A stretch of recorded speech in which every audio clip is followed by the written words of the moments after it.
கண்ணியத்துக்குரிய உலமாக்களே, சங்கையான தாயிகளே, வாலிபர்களே, அல்லாஹுவின் நல்லடியார்களே, அல்லாஹு ஜல்ல ஜலாலுஹு அம்மனவாலுஹு அவனுடைய தனிப்பெரும் அன்பு, கருணை, கிருபையால் ஃபித்னாக்கள், சோதனைகள் நிறைந்த இந்த சந்தர்ப்பத்தில் அல்லாஹ் அவனுடைய தீனை ஹயாத்தாக்க வேண்டும் என்ற உயர்ந்த நோக்கத்தில் இந்த மஸ்ஜிதிலே நம் அனைவரையும் ஒன்று கூட்டியிருக்கிறான். அல்லாஹ் நம் அனைவரையும் மௌத்து வரைக்கும் அவனுடைய தீனுக்காக கபூல் செய்வானாக. சங்கையான சகோதரர்களே, மனிதனாக பிறந்திருக்கக்கூடிய நாம், அதிலும் முஸ்லிம்களாகிய நாம், அல்லாஹ்வோடு நம்முடைய தொடர்புகள் அதிகரிப்பது அவசியமாக இருக்கிறது. இந்த காலத்தில் நம்முடைய முஸ்லிம் சமுதாயம், அதுவும் குறிப்பாக கிழக்கு மாகாணங்களில் அல்லாஹ் உலக ரீதியாக எல்லா விதமான வசதி வாய்ப்புகளையும் அள்ளி தந்து கொண்டே இருக்கிறார். ஆனால் கவலைக்குரிய விடயம், முஸ்லிம்களும் குறிப்பாக வாலிபர்களும் அல்லாஹுவை விட்டும் தூரமாகி கொண்டே இருக்கிறார்கள். அல்லாஹுடைய கடமைகளை, அல்லாஹுடைய மார்க்க விடயங்களை எடுத்து நடப்பதில் ஆர்வமில்லாதவர்களாக மாறிக்கொண்டே இருக்கிறார்கள். ஸல்லல்லாஹு அலைஹி வஸல்லம் 1400 வருடங்களுக்கு முன்னால் நமக்கு எச்சரித்த விடயத்தை நாம் கண்ணால் கண்டு கொண்டிருக்கிறோம். இப்னு மாஜாவில் வருகிறது, சொன்னார்கள் ஸல்லல்லாஹு அலைஹி வஸல்லம், யதுருசுல் இஸ்லாம் கமா யதுருசு வஷ்யு ஸௌப். ஆடை பலசாக சாயம் போவதை போல இந்த இஸ்லாம் மங்கி மறைந்து கொண்டே போகும். ஹத்தா லா யுதுரா மா சியாம் வலா ஸலா வலா ஸதகா. தொழுகை என்றால் என்னவென்று தெரியாமல், நோன்பு என்றால் என்னவென்று தெரியாமல், சதகாவென்றால் என்னவென்று தெரியாமல் பேரளவு முஸ்லீம்கள் மாத்திரம் இந்த உலகத்தில் வாழ்வார்கள். ஆனால் இஸ்லாத்தை எடுத்து நடக்கக்கூடியவர்கள், மார்க்க சட்டங்களை மதித்து நடக்கக்கூடியவர்கள், அல்லாவை அஞ்சி இந்த உலகத்தில் வாழக்கூடியவர்கள் குறைந்து கொண்டே செல்வார்கள்.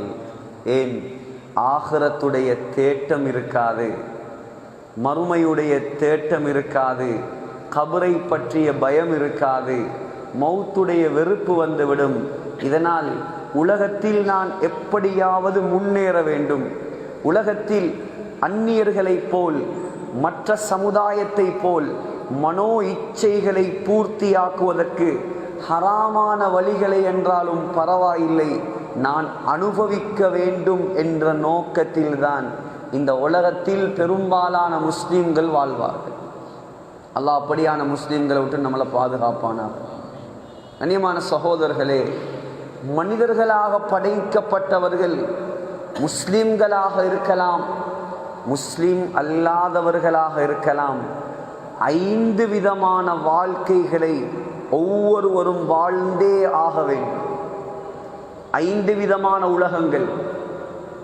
முதலாவது உலகம்தான் ஆலமுல் அர்வாஹ், ரூஹுகளின் உலகம். புகாரியில் வருகிறது, ஸல்லல்லாஹு அலைஹி வஸல்லம் சொன்னார்கள், அல் அர்வாஹு ஜுனூதும் முஜன்னதா.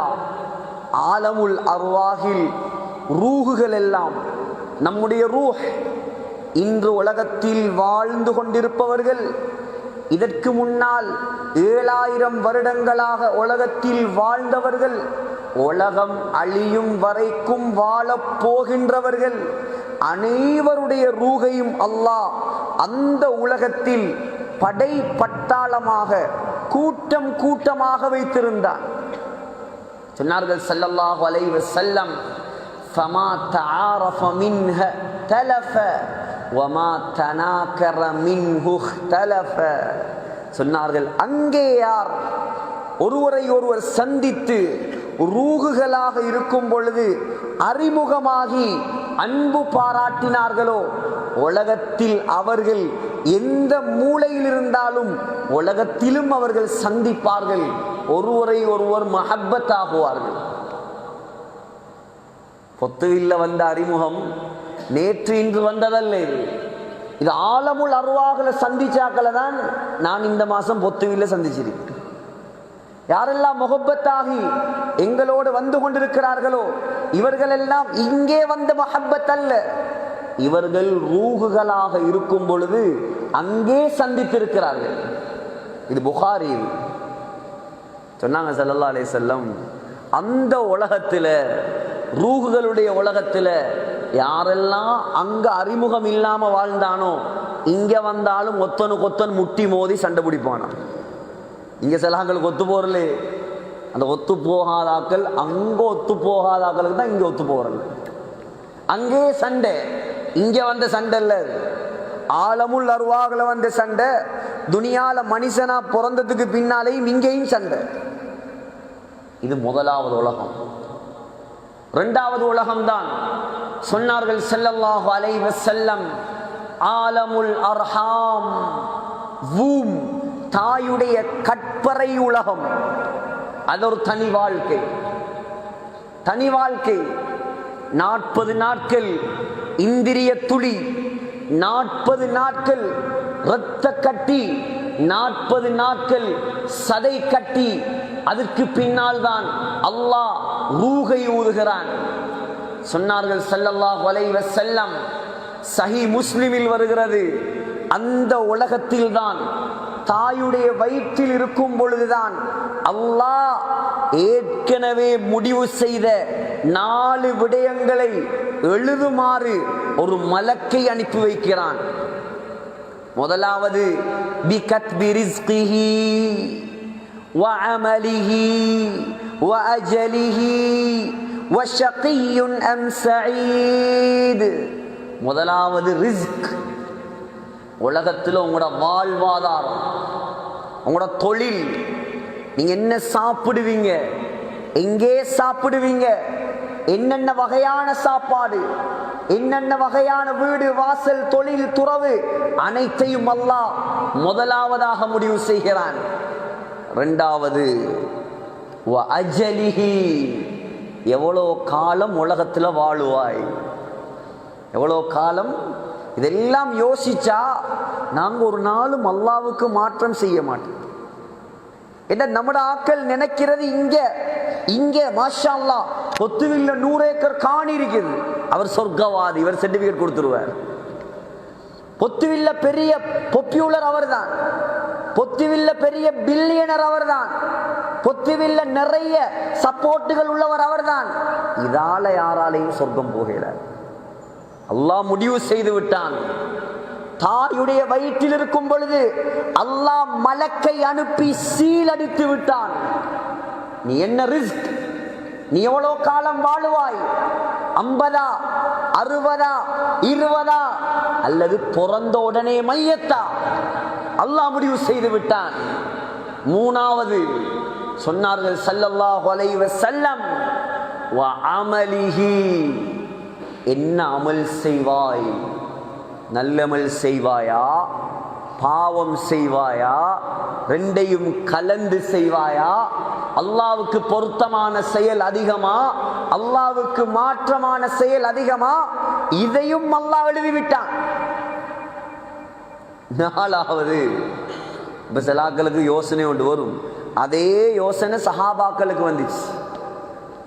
நாலாவது ஷகிய்யுன் அம் சஈத், நீ சீதேவியா மூதேவியா, சொர்க்கவாதியா நரகவாதியா, இதையும் அல்லாஹ் எழுதிவிட்டான்.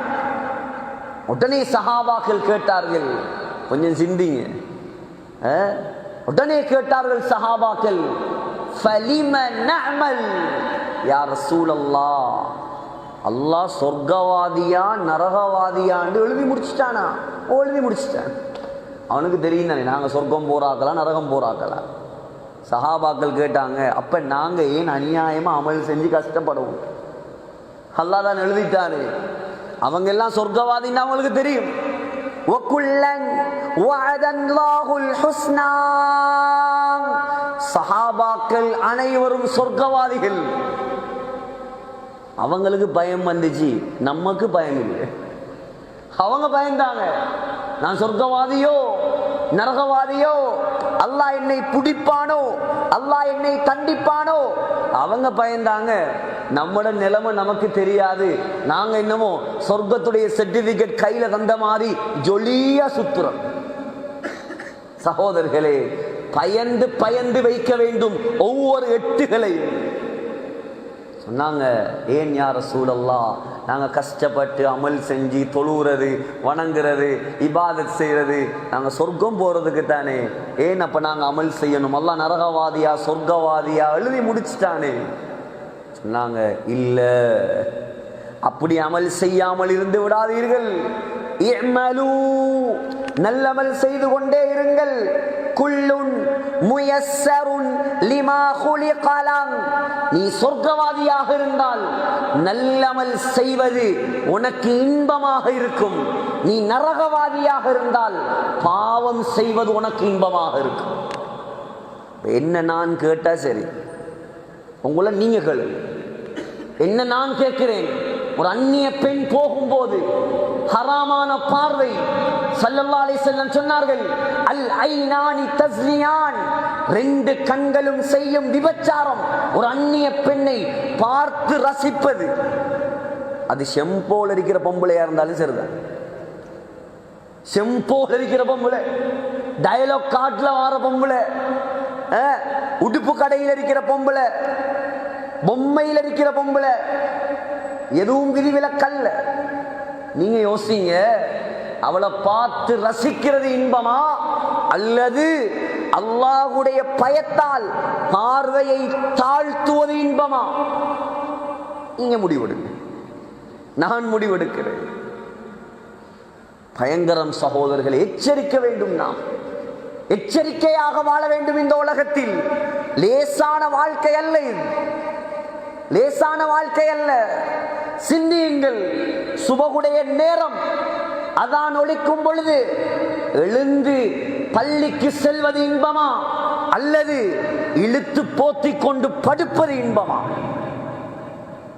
சொன்னார்கள் ஸல்லல்லாஹு அலைஹி வஸல்லம், காலையில சுபகு தொழாம எழும்புறவன், புகாரில வருது, ஷைத்தான் அவன் காதுல மூத்திரம் பெய்றான். ஷைத்தான் காதுல மூத்திரம் பெய்றான். அவர் அந்த நாள் புள்ள ஷைத்தாண்ட மூத்திரத்தோட தான் சுத்துற. சொல்லுங்க, போய் தைரியமா சொல்லுங்க, சுபவு தொழலையா நீ? உண்ட காதுல ஷைத்தாண்ட மூத்திரம் இருக்கு, உண்ட காதுல ஷைத்தாண்ட சிறுநீர். ஷைத்தான் கிட்ட வந்தாலே தருத்திரியம். ஷைத்தாண்ட நஜிஸ் எப்படி இருக்கும்? அப்ப எங்கட சமுதாயம் விளங்குதில்லை சகோதரர்களே, விளங்குதில்லை. எப்பொழுது விளங்கும்? எப்பொழுது விளங்கும் தெரியுமா? அல்லாஹ் சக்கராத் என்ற ஒன்றை வைத்திருக்கிறான். அப்பொழுதுதான் அனைவருக்கும் ஞானம் பிறக்கும். ஞானம் பிறக்க வேண்டும் இப்பொழுது. அப்பொழுது ஞானம் பிறந்து எந்த பிரயோசனமும் கிடையாது, பிரயோசனம் கிடையாது. இது அன்பில் பேசுவது, இது கவலையில் பேசுவது. நம்முடைய முஸ்லிம் ஊர்கள் அல்லாஹ் என்ன குறை வைத்திருக்கிறான், அள்ளி தந்திருக்கிறானே சகோதரர்களே. ஆயிரக்கணக்கில் லட்சக்கணக்கில் முஸ்லிம்கள் கட்டி கட்டியாக செல்வ செழிப்போடு, படிப்போடு, பணத்தோடு, பட்டத்தோடு, பதவியோடு, ஆட்சியோடு, அதிகாரத்தோடு வாழ்கிறோம் இங்கே. ஏன்? அல்லாஹ்வை சந்தோஷப்படுத்த நம்முடைய கல்விகளில் இடம் வருவதில்லை. 5000 பேர் நின்று தொழும் பிரம்மாண்டமான பள்ளிவாசல், சுபகுக்கு வந்து பார்த்தா 2 சஃப், 1.5 சஃப். எங்கே மஹல்லாவாசிகள்? எங்கே முஸ்லிம்கள்? எங்கே ஆகிரத்துக்காக படைக்கப்பட்ட மக்கள்? அல்லாஹ்வை மறந்து வாழ்வது ஏன்? மறுமையின் பயம் இல்லையா? கபரின் சிந்தனை இல்லையா? நீங்கள் சொல்லுங்கள், ஆகிரத்தை மறந்து தொழுகையை விட்டு ஹராத்தில் இன்பம் கண்டு வட்டியில் மூழ்கி வாழ்பவர்களுக்கு சொல்லுங்கள், நீ இந்த பொத்துவிலில் 1000 வருடம் வாழ்ந்து அனுபவிக்க போறியா? பிரச்சனை இல்லை, நீ வாழு. தொழாம வாழு, இபாதத் இல்லாம வாழு. நாளைக்கு மௌத்தா போறியா? நீ தயவு செய்து பள்ளிக்கு வா, அல்லாஹ்வை சந்தோஷப்படுத்தி. நேற்று இருந்தவர் இன்று இல்லை, இன்று இருப்பவர் நாளை இல்லை. உலகமே அழியக்கூடியது, நிரந்தரம் இல்லாதது. சஹீஹுல் புகாரி ஸல்லல்லாஹு அலைஹி வஸல்லம் சொன்னாங்க, அஸ்தகு கலிமத்தின் காலஹா லபீத். லபீத் என்ற ஒரு கவிஞர் ஒரு வார்த்தை சொன்னார், அலா குல்லு ஷைஇன் மா ஹலல்லாஹ பாத்திலுன் அலா குல்லு நஈமின் லா மஹாலத ஸாயிலுன். அறிந்து கொள்ளுங்கள், அல்லாஹ்வை தவிர மற்ற எல்லாமே பொய். அறிந்து கொள்ளுங்கள், இந்த உலகத்தில் உள்ள எல்லா இன்பங்களும் அழிந்து நாசமாகிவிடும். ஏமாந்து விடாதீர்கள் சகோதரர்களே, ஏமாந்து விடாதீர்கள். பணம் என்பது தேவை, படிப்பு என்பது தேவை, வீடு என்பது தேவை, வாசல் என்பது தேவை, வாகனம் என்பது தேவை, மனைவி என்பது தேவை, பிள்ளைகள் தேவை, நண்பர்கள் தேவை, உறவினர்கள் தேவை. ஆனால் இது எதுவும் நோக்கம் கிடையாது. இதெல்லாம் தேவை. நம்முடைய நோக்கம் ஆகிரா, நம்முடைய நோக்கம் மவுத், நம்முடைய நோக்கம் கபர், நம்முடைய நோக்கம் சொர்க்கம். கடல் தேவை கப்பல் செல்வதற்கு. கப்பல் ஓடுறதுக்கு தண்ணி தேவை, தண்ணி இல்லாம கப்பல் ஓடையில. ஆனால் எதுவரைக்கும் தண்ணீர் கப்பலுக்கு வெளியே இருக்குமோ அதுவரைக்கும் தான் கப்பலுக்கு பாதுகாப்பு. தண்ணி வெளியிருக்க வேண்டிய தண்ணி கப்பலுக்குள்ள என்டராக ஆரம்பித்தால் கப்பல் அழிந்து நாசமாகும். அதே போலதான் நம்முடைய தேவைகள் கல்புக்கு வெளியே இருக்க வேண்டும். நம்முடைய நோக்கம் கல்பில் அல்லாஹ்வாக இருக்க வேண்டும், ஆகிராவாக இருக்க வேண்டும்.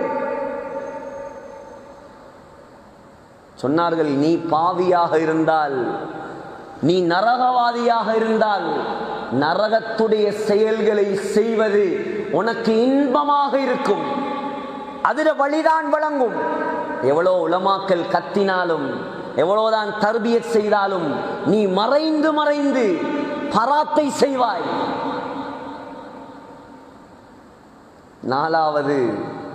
நாலாவது ஆலமுல் பர்ஸஹ், கபருடைய வாழ்க்கை, திரைமறைவான வாழ்க்கை. 5வது ஆலமுல் ஆஹிரா, மறுமையுடைய வாழ்க்கை, டே ஆஃப் ஜட்ஜ்மெண்ட், தீர்ப்பு நாள். சகோதரர்களே, இதுக்கு பின்னால உள்ள 2ம் தான் பயங்கரம். நாங்க வாழ்ற 3வது வாழ்க்கை ஆலமுல் அர்வாஹ், எங்களுக்கு ஞாபகம் இல்லை, வாழ்ந்து முடிஞ்சு. ஆலமுல் அர்ஹாம், உம்மட வௌத்துக்குள்ள என்ன நடந்த தெரியாது, நடந்து முடிஞ்சு. 3வது ஆலமு துன்யா, இப்ப வாழ்ந்து கொண்டிருக்கிறோம். முதலாவதும் நிரந்தரம் அல்ல, 2வதும் நிரந்தரம் அல்ல, 3வது உலகமும் நிரந்தரம் அல்ல. 4வது ஆலமுல் பர்ஸஹ், நீண்ட கால ஆயுள், நீண்ட கால வாழ்க்கை. ஸல்லல்லாஹு அலைஹி வஸல்லம் இந்த உலகத்தில் வாழ்ந்தது 63 ஆண்டு காலம். இன்று கபரில் வாழ்கிறார்கள் 1438 வருட காலம். ஹஜ்ரத் அபூபக்கர் சித்தீக் ரலியல்லாஹு அன்ஹு உலகத்தில் வாழ்ந்தது 63 வருட காலம். இன்று கபரில் வாழ்கிறார்கள் 1436 வருட காலம். ஹஜ்ரத் உமர் ரலியல்லாஹு அன்ஹு உலகத்தில் வாழ்ந்தது 63 வருட காலம். இன்று கபரில் வாழ்கிறார் 1426 வருட காலம். ஹஜ்ரத் உஸ்மான் உலகத்தில் வாழ்ந்தது 82 வருட காலம். இன்று கபரில் வாழ்கிறார் 1416 வருட காலம். ஹஜ்ரத் அலி உலகத்தில் வாழ்ந்தது 63 வருட காலம். இன்று கபரில் வாழ்கிறார் 1410 வருட காலம். 60 பெருசா 1000 பெருசா? 60க்காக 1000 நாசமாக்குவதா? 60, 20, 70, 80 இன்பத்துக்காக 1000 ஆண்டுகளை நாசமாக்குவதா? சிந்தியுங்கள் சகோதரர்களே, வாலிபர்களே, சிந்தியுங்கள். அல்லாஹ் எச்சரிக்கிறான். அல்லாஹ் 2 கேள்வி கேட்கிறான். அஃபஹஸிபுதும், ஏ வாலிபர்களே, ஏ முஸ்லிம்களே, நீங்கள் நினைக்கிறீர்களா அன்னமா ஹலக்னாகும் அபஸா, நாங்கள் உங்களை சும்மா விளையாட படைச்சிருக்கிறோம் நினைக்கிறீங்களா? வீணுக்காக, விளையாட்டுக்காக, கூத்தடிக்கிறதுக்கு, ஹராத்த செய்யறதுக்கு உங்களை படைச்சிருக்கிறோம் நினைக்கிறீங்களா? وَأَنَّكُمْ إِلَيْنَا لَا تُرْجَعُونَ, நீங்க மௌத்தாகி எங்களிடம் திரும்பி வரமாட்டீர்கள் என்பதாக நினைக்கிறீர்களா? வாலிபர்களே, உங்களுடைய கல்புகளில் மௌத்துடைய சிந்தனையை கொண்டு வாருங்கள். மௌத்துடைய சிந்தனையை கொண்டு வாருங்கள். நாம் உலகத்தை ஆள வந்தவர்கள் அல்ல, மறுமைக்காக படைக்கப்பட்டவர்கள். நாம் இருக்க வந்தவர்கள் அல்ல, இறக்க வந்தவர்கள். நாம் வாழ வந்தவர்கள் அல்ல, இன்னொரு வாழ்க்கையை தயாரிக்க வந்தவர்கள். நாம் யாருக்கும் கொடுக்காத மார்க்கம் இந்த சங்கையான இஸ்லாம். அல்லாஹ் இந்த லட்சக்கணக்கான சகோதர சமயத்தவர்கள் வாழக்கூடிய இந்த பௌத்த நாட்டில் எங்களை செலக்ட் பண்ணி இருக்கிறான் முஸ்லிம்களாக. இதுக்கு மட்டும் நாங்க நெருப்புத்தனல்ல நெத்தியை வைத்து சுஜூது செய்தாலும் அல்லாவுக்கு நன்றி செலுத்தி முடிக்க முடியாது. இஸ்லாம் மற்றவனை பார்த்து வாயுறமே, ஆசைப்படுறோமே. அல்லாஹ் தந்த ஆக பெரிய பாக்கியம் இந்த இஸ்லாம். இதை விட பெரிய பாக்கியம் இந்த துனியால வேற எதுவும் கிடையாது. சகோதரர்களே, சிந்தியுங்கள், சிந்தியுங்கள். நபி ஸல்லல்லாஹு அலைஹி வஸல்லம் அவர்களுடைய குடும்பத்தில் இருந்த எத்தனையோ பேருக்கு கொடுக்காத மார்க்கம் இது. 42 வருடமாக வளர்த்த அபூ தாலிபுக்கு கொடுக்காத மார்க்கம். ஸல்லல்லாஹு அலைஹி வஸல்லம் பிறந்தவுடன் சந்தோஷத்தால் தன்னுடைய அடிமையை உரிமை விட்டான் அபூ ஜஹில். அந்த அபூ ஜஹில் ஸல்லல்லாஹு அலைஹி வஸல்லமுடைய வாப்பாவோட கூட பிறந்த தம்பி, சாட்சா ரத்தம். தப்பத் யதா அபீ லஹபி வ தப். அல்லாஹ் சொல்றான், நாசமா போகட்டும் அவன். யாரு குடும்பம்? யாரு? ஸல்லல்லாஹு அலைஹி வஸல்லமுடைய குடும்பம். அவன் குறைஷி குலம், அவன் பேரழகனவன், பெரிய குடும்பத்தில் கல்யாணம் முடித்தவன். மக்காவுடைய தலைவர் அபூ சுஃபியானுடைய மகள் அர்வா பின்த் ஜமீல், அர்வா பின்த்துல் ஹர்ப், அபூ சுஃபியானுடைய சகோதரியை திருமணம் முடித்தவர். ஆனால் அவனோடு அல்லாஹ் இறக்கப்படவில்லை, அவனை நரகவாதியாக மாற்றினான். எங்களுக்கு இஸ்லாத்தை தந்திருக்கிறான். இவ்வளோ காலமா நீங்க வாழ்றீங்க முஸ்லீம்களா? இந்த பொத்துவில்ல உங்களை நீங்க கேளுங்க, இந்த மார்க்கத்துக்கு நான் என்ன செய்தேன், இந்த கலிமாவுக்கு நான் என்ன செய்தேன்? எத்தனையோ நபிமாருடைய மனைவிமார், எத்தனையோ நபிமாருடைய குடும்பம் அல்லாஹ் கொடுக்கவில்லை, எனக்கு தந்திருக்கிறான் இந்த மார்க்கத்தை. நான் என்ன செய்தேன் இந்த மார்க்கத்துக்காக? இப்ராஹிம் அலைஹிஸ்ஸலாம். யார் இப்ராஹிம் அலைஹிஸ்ஸலாம்? வத்தகத அல்லாஹு இப்ராஹீம கலீலா. அல்லாஹுடைய நண்பன். துனியால அல்லாஹ்வுடைய நண்பனாகிற லேசா? உலமாக்கள் எழுதுறாங்க, சல்லம கல்பஹு இலர் ரஹ்மான். இப்ராஹிம் அலைஹிஸ்ஸலாத்துடைய கல்புல அல்லாஹ்வை தவிர வேற யாருக்கும் இடம் கிடையாது. வஜஸதஹு இலன் நீரான். அல்லாஹ்வுக்காக வேண்டி நெருப்பில் போடப்பட்டவர். உலமாக்கள் எழுதுறாங்க, அந்த நேரம் 16 வயசாம் இப்ராஹிம் அலைஹிஸ்ஸலாத்து. 16 வயசு. سمعنا فتى يذكرهم يقال له إبراهيم. இந்த வசனத்துக்கு கீழால முஃபஸ்ஸிரூன்கள் எழுதுறாங்க 16 வயது வாலிபன். இங்க இருக்கிறீங்க 16 வயது பிள்ளைகள், ஓலவல் எழுத போறவங்க, 10ஆம் ஆண்டு எங்கட பாசையில சொல்றேன்டா. சுபஹானல்லாஹ். நீங்க கேளுங்க, முதலாவது நான் இன்றைக்கு மௌத்தானா சொர்க்கவாதியா நரகவாதியா? நீங்க கேளுங்க. உங்களை 16 வயது வாலிபன் இப்ராஹிம் அலைஹிஸ்ஸலாம் செய்த சாதனை. இப்ராஹிம் அலைஹிஸ்ஸலாம் அல்லாஹ்வுடைய நண்பன். இப்ராஹிம் அலைஹிஸ்ஸலாத்தை வளர்த்த தகப்பன் ஆசர் அல்லாஹ்வுடைய எதிரி. எப்படி இருக்கு? எப்படி இருக்கு? வீட்டுக்குள்ள 2 கொள்கை இருந்தாலே எங்களால பிரச்சனை. அவர் தக்பீரை இங்கே கட்ட சொல்றாரு, அடுத்தவர் கீழே கட்ட சொல்றாரு. அதுலேயே பிரச்சனை குடும்பத்தில். அதுலேயே பொண்ணு எடுக்க மாட்டாங்க, மாப்பிள்ளை கொடுக்க மாட்டாங்க. யோசிங்க, நான் சொல்றது சரியா பிள்ளையா?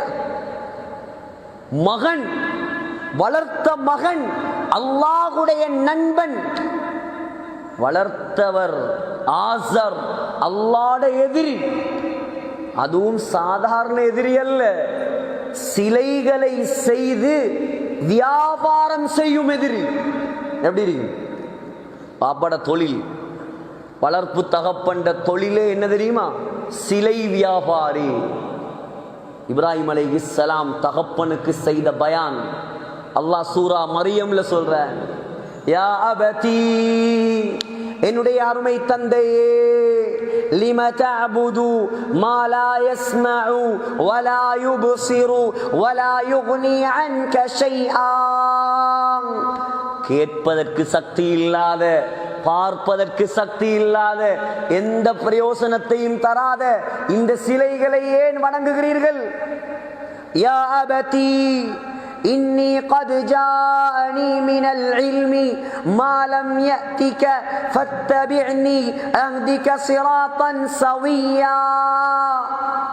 தகப்பனே, அருமை தந்தையே, உங்களுக்கு அல்லாஹ் தராத அறிவை எனக்கு தந்திருக்கிறான். நுபுவத்துடைய அறிவு, மார்க்க அறிவு. நான் சொல்வதை கேளுங்கள், என்னை பின்பற்றுங்கள், அல்லாஹ்வை வணங்குங்கள், சிலைகளை விட்டுவிடுங்கள், உங்களுக்கு நேரான வழியை நான் காட்டுகிறேன். 16 வயது வாலிபண்ட பயான். குடும்பத்தில் எத்தனையோ பேருக்கு தொழுகை இல்லை, குடும்பத்தில் எத்தனையோ பேர் ஹராத்துல, குடும்பத்தில் எத்தனையோ பேர் பேசுறல்ல. நீங்க யாராவது ஒருத்தர் போய் அவங்களுக்கு பயான் சொல்லியிருக்கிறீங்களா? தொழுங்க, நரகம் போகாதீங்க. குடும்பத்தை சேர்ந்து நடங்க, நரகம் போகாதீங்க. எத்தனை பேர் சகோதரர்களே பயான் கேட்கலாம், பயான் பண்றதுதான் பிரச்சனை. சுப்ஹானல்லாஹ். அவ்வளோ அழுது பயான், அவ்வளோ உருக்கமான பயான். யா அபதி லா தஅபுதி ஷைத்தான், ஷைத்தானை வணங்காதீர்கள். இன்ன ஷைத்தான கான லிர்ரஹ்மானி அஸியா, அல்லாஹ்வுக்கு மாற்றம் செய்தவன் ஷைத்தானை வணங்காதீர்கள். வாப்பா, என்ன வழிபடுங்க, எனக்கு வழிபடுங்க, அல்லாஹ்வை வணங்குங்க, உங்களுக்கு நேர்வழியை நான் காட்டுகிறேன். பயான கேட்டுட்டு இருந்து ஆசர் சொன்னாராம், அராகிபுன் அன்த அன் ஆலிஹதி யா இப்ராஹிம். ஏ இப்ராஹிமே, என்னுடைய தெய்வங்களுக்கு நீ ஏசுறியா?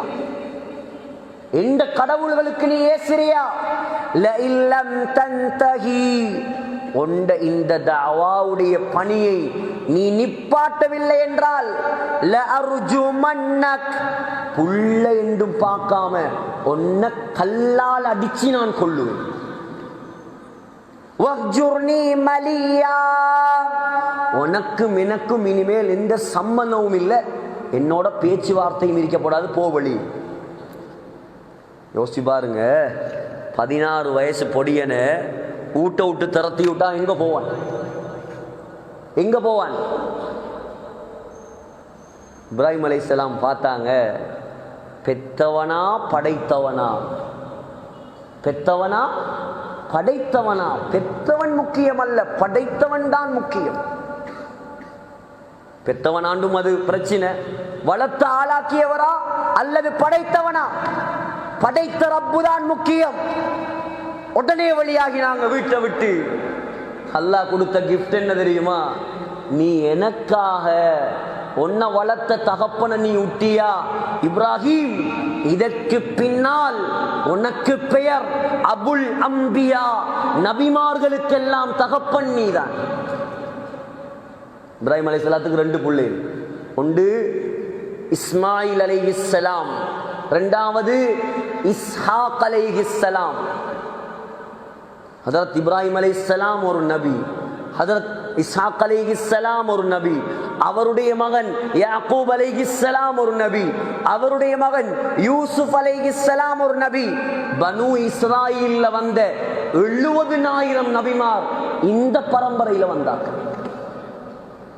அல்லாவுக்காக ஒரு உறவை விட்டார், அல்லாஹ் நபிமாருக்கே தந்தையாக மாற்றினார். மூத்த மகன் இஸ்மாயில் அலைஹிஸ்ஸலாம், அவருடைய பரம்பரையில் நபி வரவில்லை, ஒரே ஒருவர் வந்தார், முஹம்மத் ஸல்லல்லாஹு அலைஹி வஸல்லம். வாலிபர்கள் சிந்தியுங்கள், அல்லாவுக்காக செய்த தியாகம் இன்று அல்லாஹ் இன்று வரைக்கும் அவருடைய பெயரை உயர்த்தி வைத்திருக்கிறான். இரண்டாவது, இப்ப ஊரை விட்டு வெளியாக வேண்டிய நிலைமை. இப்ராஹிம் அலைஹிஸ்ஸலாம் வாழ்ந்தது பாபிலோனியால், ஈராக்கில் இருக்குது. நம்ரூத் மன்னன் வாழ்ந்த ஏரியா, மன்னனோட பிரச்சனை. 16 வயது பொடியன், உலகத்தையே ஆண்ட சக்கரவர்த்திக்கு முன்னால் இப்ப பெரிய பயான். என்ன பயான்? என்ன பயான்? என்ற ரப்பு அல்லாஹ், அவன்தான் கடவுள், நீ தெய்வம் கிடையாது. நம்ரூத் சொன்னான், நான் தான் கடவுள். இப்ராஹிம் அலைஹிஸ்ஸலாம் சொன்னாங்க, என்ற ரப்பு யார் தெரியுமா? யுஹீ வ யுமீத், அவன் நினைச்சா மௌத்தாக்குவான், நினைச்சா ஹயாத்தாக்குவான். நம்ரூத் சொன்னான், எனக்கும் செய்யலும் அது. 2 பேரை கூப்பிட்டான், ஒத்தண்ட கழுத்தை வட்டினான், ஒத்தனை விட்டுட்டான். நினைச்சா மௌத்தாக்குறேன், நினைச்சா ஹயாத்தாக்குறேன். அப்படியா? இப்ராஹிம் அலைஹிஸ்ஸலாம் சொன்னாங்க, فإن الله يأتي بالشمس من المشرق فأت بها من المغرب. ஏண்ட அல்லாஹ் அவன் எப்படியானவன் தெரியுமா? அவன் கிழக்கு திசையிலிருந்து சூரியனை உதிக்க செய்கிறான். நீ உண்மையான கடவுளாக இருந்தால் மேற்கு திசையிலிருந்து சூரியனை கொண்டு வா, சூரியனை கொண்டு வா. நம்ரூத் வாய் பொத்தி பட்டுச்சு. கோவத்தில் என்ன செஞ்சான்? இப்ராஹிம் அலைஹிஸ்ஸலாத்தை நெருப்புல போட்டான். நெருப்புல போட்டான். எல்லாருக்கும் தெரியும் வரலாறு. இப்ப ஊர்ல வாழ இயலாத நிலைமை. சொந்த ஊரா வெளியூரா? கொஞ்சம் சிந்திங்க. நாங்கள் பொத்துவில் நிம்மதியா வாழ்ற எல்லாரையும் அல்லாஹ் பாதுகாக்கணும். சும்மா ஒரு எக்ஸாம்பிள், ஒரு அறிவித்தல் ஒன்று வருது, வார வருஷத்துல இருந்து நீங்க எல்லாரும் போய் லவ் கலையில தான் வாழணும். கேட்டத்தோடையே சில வயசாளிகளுக்கு ஹார்ட் நின்று. அது மனுஷன் வாழ்ற ஏரியாவா? அது யானக்காடு. வார வருஷத்துல இருந்து நீங்க எல்லாரும் இந்த ஊரை காலி பண்ணி போட்டு நீங்க புத்தலையில போயிருக்கோம். எப்படி இருக்குமே? எப்படி இருக்கும்? நாங்க கதை கேட்கிறோம், சும்மா கதை கேட்கிறேன். கொஞ்சம் பிராக்டிக்கல்ல சிந்திச்சு பாருங்க. ஹஜரத் இப்ராஹிம் அலைஹிஸ்ஸலாம் 16 வயசு, இளம் வாலிபன். பரவாயில்ல, சொந்த ஊர் தேவல், எனக்கு அல்லாஹ் தான் முக்கியம். வெளியாகினார் வீட்டை விட்டு. அல்லாஹ் சொன்னான், ஓண்ட ஊர் ஈராக், அதெல்லாம் என்ன ஊர்? நான் தாரேன் இடம் காபத்துல்லா, அங்கவா, மக்காவுக்கு வாங்க. அது மட்டுமல்ல, உங்களுக்கு ஒரு ப்ராஜெக்ட், கன்ஸ்ட்ரக்ஷன் ப்ராஜெக்ட், கட்டுமான பணி வேலை. என்ன வேலை? ஊடு கட்டுற வேலை இல்ல, அல்லாஹ்வுடைய மாளிகை காபாவை கட்டும் வேலை. நீங்க சீமண்டி கொண்டறவும் தேவையில்ல. நீங்க இந்த என்ன அந்த இந்த கல்லு மண்ணு அது இது அந்த கவுண்டி அது இது ஒன்றும் நீங்க கொண்டு வர தேவையில்ல. வாங்க, நீங்க வாங்க, காபாவுக்கு வாங்க. உங்களுக்கு கல் எடுக்கிறதுக்கு மலை அபு குபைஸ் மலை, உலகத்துல அல்லாஹ் முதலாவது படைச்ச மலை. அங்கிருந்து தான் கல் எடுத்தாங்க. ஹரத்தோட இருக்குது, 1ஆம் நம்பர் கேட்டோட. மன்னர் பெலஸ் அங்கதான் கட்டியிருக்கிறாங்க. ஏறி ஏறி கட்டணுமே காபாவை. என்ன செய்யற? ஒசரம் இங்க என்ன சொல்ற? அந்த போட்டு ஒசரம் மாதிரி ஒன்றை போட்டு ஏறி கட்டுவாங்களே, என்ன சொல்றது? எஸ்கலேட்டர், அதை போட்டு கட்டுவாங்க. ஒவ்வொரு ஊர்ல ஒவ்வொரு பாசே நமக்கு தெரியாது. அதுக்கு அல்லாஹ் இறக்கி கொடுத்த என்ன தெரியுமா? சொர்க்கத்திலிருந்து 2 மாணிக்கம். திருமிதி ஹதீஸ். இன்னர் ருக்ன வல் மகாம யாகூதானி மின் யாகூத்தில் ஜன்னா. சொர்க்கத்திலிருந்து அல்லாஹ் மாணிக்கத்தை இறக்கினான். அந்த மாணிக்கத்துக்கு தான் சொல்ற மகாமு இப்ராஹிம். எப்படி மாணிக்கம் தெரியுமா? ஸல்லல்லாஹு அலைஹி வஸல்லம் சொன்னாங்க, அந்த மாணிக்கத்துடைய ஒளியால கிழக்கும் மேற்கும் நிறைந்திருந்ததாம். மக்களுக்கு கிட்ட போக இயலாங்கிறதால அல்லாஹ் லைட்டை ஆஃப் பண்ணி வச்சிருக்கிறான். இப்ராஹிம் அலைஹிஸ்ஸலாம் ஏறினா காபா உயர உயர உயர கல்லு உயர்ந்து கொண்டே சென்றது. எதனால வந்தது? எதனால வந்தது? அல்லாஹ்வுக்காக சொந்த ஊரை தியாகம் செய்தார். அல்லாஹ் கொடுத்த கிஃப்ட், மார்க்கத்துக்காக செய்த தியாகம். இப்ராஹிம் அலைஹிஸ்ஸலாம் பணக்காரன் அல்ல. இப்ராஹிம் அலைஹிஸ்ஸலாம் ஆட்சி செய்தவர் அல்ல. இப்ராஹிம் அலைஹிஸ்ஸலாம் ஊர் தலைவர் அல்ல. மார்க்கத்துக்காக, அல்லாஹ்வுக்காக எதையும் இழந்தார். அல்லாஹ் கண்ணியப்படுத்தி விட்டான். அது மட்டுமா? அது மட்டுமா? வத்தகிது மின் மகாமி இப்ராஹீம முஸல்லா. இப்ராஹிம் அலைஹிஸ்ஸலாம் எந்த இடத்தில் நின்று காபாவை கட்டினாரோ அந்த இடத்தில் தொழுவதை அல்லாஹ் ஷரியத்தாக ஆக்கிவிட்டான். ஹஜ்ஜுக்கு உம்ராக்கு போனாக்களுக்கு தெரியும். தவாப் செஞ்சுட்டு எங்க தொழுவுற? சுன்னத். சுன்னத் எங்க தொழுவுற? மகாம் இப்ராஹிமுக்கு பின்னுக்கு. ஒரு செகண்டாவது யோசிங்க, அந்த இடத்துல தொழுகை நடக்காம இருக்குதா? ஒரு செகண்டாவது? அல்லாஹ் கண்ணியப்படுத்தினான். ஏன்? அல்லாஹ்வுக்காக இழந்தார்.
الله أكبر.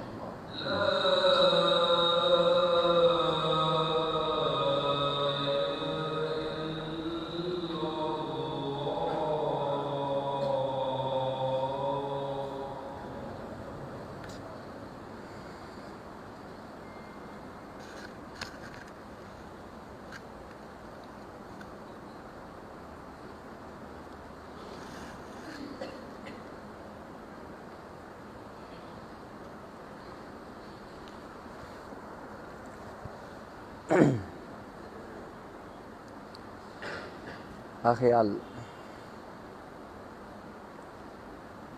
கண்ணியத்துக்குரிய சகோதரர்களே, அல்லாஹ்வின் நல்லடியார்களே, துனியாவில் வாழக்கூடிய காலத்தில் அல்லாஹ்வுக்காக வாழ்ந்து பாருங்கள், அல்லாஹுடைய மார்க்கத்துக்காக வாழ்ந்து பாருங்கள், மௌத்தை சிந்தியுங்கள். துனியாவில் அல்லாஹ் தந்த பாக்கியங்கள், நமக்கு எல்லா விதமான பாக்கியத்தையும் தந்திருக்கிறான். ஆனால் அல்லாஹுடைய தீனுக்காக, அல்லாஹுடைய மார்க்கத்துக்காக நாம் செய்யக்கூடியது என்ன, நாம் இதுவரைக்கும் செய்தது என்ன? இந்த இப்ராஹிம் அலைஹிஸ்ஸலாம் என்ற ஒரு வாலிபனை சிந்தியுங்கள். நீங்கள் வாலிபர்களே, உங்களுக்கு ரோல் மாடல் நடிகர்கள் அல்ல, உங்களுக்கு ரோல் மாடல் நடிகைகள் அல்ல, உங்களுக்கு ரோல் மாடல் கிரிக்கெட்டர்ஸ் அல்ல, உங்களுக்கு ரோல் மாடல் நபிமார்கள். நீங்கள் பின்பற்ற வேண்டியவர்கள் நபிமார்கள், நீங்கள் பின்பற்ற வேண்டியவர்கள் சஹாபாக்கள். அவர்களுடைய சாதனைகளை பாருங்கள். உங்களுடைய போன்களில், உங்களுடைய ப்ரொஃபைல்களில், உங்களுடைய ஹோம் ஸ்கிரீனில், உங்களுடைய லாக் ஸ்கிரீனில் கண்ட கண்ட நரகவாதிகளின் போட்டோகளை போட்டு வைத்திருக்கிறீர்களே. மௌத்தாகினால் அவனோடு எழும்ப வேண்டும் என்று உங்களுக்கு ஆசையா? அவனோடு எழும்பணும் ஆசையா? அவன் துனியால கூத்தாடியவன், அவன் துனியால சம்பளத்துக்கு ஆடுறவன். அவனை நாங்க பின்பற்றுவதா? ஸல்லல்லாஹு அலைஹி வஸல்லம் நமக்கு எதை சொல்லித் தரவில்லை? உங்களுக்கு முடிவெட்ட சொல்லித் தரவில்லையா? உங்களுக்கு முடி வளர்க்க சொல்லித் தரவில்லையா? எந்தெந்த முடிகளை எப்படி எப்படி செய்ய வேண்டும் சொல்லித் தரவில்லையா? இஸ்லாத்தை தவிர, நபியை தவிர வேற எந்த மார்க்கத்திலாவது முடிக்கு ஒழுக்கம் சொல்லப்பட்டிருக்கிறதா? இல்லை. தலைமுடி அதுவும் முடிதான், மீசை அதுவும் முடிதான், தாடி அதுவும் முடிதான், புருவம் அதுவும் முடிதான், அக்குள் அதுவும் முடிதான், மறைவிடம் அதுவும் முடிதான். ஆனால் ஒவ்வொரு முடிக்கும் ஒவ்வொரு ஒழுக்கம் சொல்லி தந்த தலைவர். மார்க்கத்தை படிச்சாதானே தெரியும். தலைமுடி ஸல்லல்லாஹு அலைஹி வஸல்லம் தன்னுடைய வாழ்க்கையில் 4 தரம்தான் முடியை வலித்திருக்கிறார்கள். 4 தரம். முதலாவது உம்ரத்துல் கபா, உம்ரத்துல் ஹுதைபியா, உம்ரத்துல் ஜிஹ்ரானா, 4வது ஹஜ்ஜத்துல் வதா. 4 தரம் தான் ஸல்லல்லாஹு அலைஹி வஸல்லம் முடியை வலித்த கட்டங்கள். மற்ற ஆயுள் முழுக்க முடி வளர்த்தாங்க. எப்படி? இப்போ உள்ள வாலிபன் மாதிரி எலி கடிச்சு நரி கடிச்சு இப்படி எல்லாம் இல்லை. இது யூதண்டு. நரிட கையில் ஒரு தேங்காய் பாதியை கொடுத்தா எப்படி பராண்டி வைக்குமோ அதை போல சிலாக்கள் தலை. கேட்டா ஃபேஷனாம், கேட்டா அழகாம், கேட்டா ட்ரெண்டாம். நாங்க ட்ரெண்ட் தெரியாத ஆக்கள் இல்லை. நாங்க 50 வயசு கிழவரும் அல்ல. எங்களுக்கு தெரியும் எல்லா ட்ரெண்டும். நாங்களும் எல்லா எக்ஸாமும் எழுதிட்டு தான் மதுசாக்கு போனது. சகோதரர்களே, யாரை பின்பற்றுவது நாங்கள்? அதுவும் சிலாக்கள் தலை அந்த முள்ளம் மண்டின மாதிரி அப்படியே நிக்குது எழும்பி.